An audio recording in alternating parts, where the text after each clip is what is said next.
Thanks for joining today's snapshot. The weather forecast for Sunday just keeps getting better and better, down to a 2% chance of rain, moderate clouds, not too hot. I hope you'll enjoy the service at 10 o'clock if you don't watch online.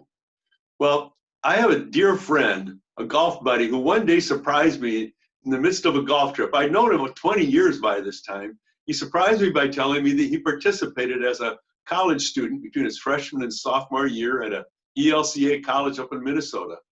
In the Mississippi Freedom Summer, he went down to Mississippi with a van load of students to teach in rural communities in Mississippi. He brought with him educational supplies for teaching math and English to poor Black kids. And this was at the same time that groups like the Southern Christian Leadership Conference and the Student Nonviolent Coordinating Committee and the Congress on Racial Equality Corps were doing voter registration drives. I asked him what it was like when he went down there. He said, well, when we crossed the border in our van full of students, we were immediately followed by a sheriff who made sure that we did not violate any laws, and if we did, we knew we'd get pulled over. He said he was walking down the road with a Black guy from Mississippi who made him walk on the inside away from traffic. And he said, I'm doing this so that when a pickup tries to kill us, I can push you out of the way. And sure enough, shortly thereafter, a pickup tried to run him over. He said the dorm that he stayed in at Rust College, from which Ida B. Wells, the activist, graduated, the floors were dirt, believe it or not. He brought a pitch pipe that he could give to the choir director at the college, and the choir director said, oh, I've always wanted a pitch pipe. Things were really tough back in those days. Well, you know about the voter registration drives down in the South, and John Lewis and Martin Luther King marched for that in Selma. And sure enough, in 1965, LBJ signed the Voting Rights Act, saying at its signing that voting is the most powerful instrument devised by humankind for breaking down the walls of injustice.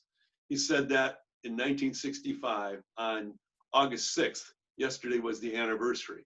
Well, he was right about his statement about breaking down the walls of injustice, because 2 years later, the Jim Crow laws were collapsing all across the South when people had the right to vote. Interestingly, today is the anniversary of the first coin minted in honor of a Black man in the United States. It was in 1946 that Booker T. Washington's face was on a $50. 6 years earlier, his image had been on a postal stamp. He, of course, was the founder of the Tuskegee Institute and was very influential with politicians in Washington. Well, as Christians, we affirm the duty of every person to vote from age 18 to 101 in our congregation. We also affirm that it gives dignity to every human being. It's the most powerful way a person can be heard. Let's conclude with this hymn verse. Stand up for Jesus, ye soldiers of the cross. Lift high his royal banner, it must not suffer loss. From victory unto victory, his army he shall lead till every foe is vanquished, and Christ is Lord indeed. God bless you today.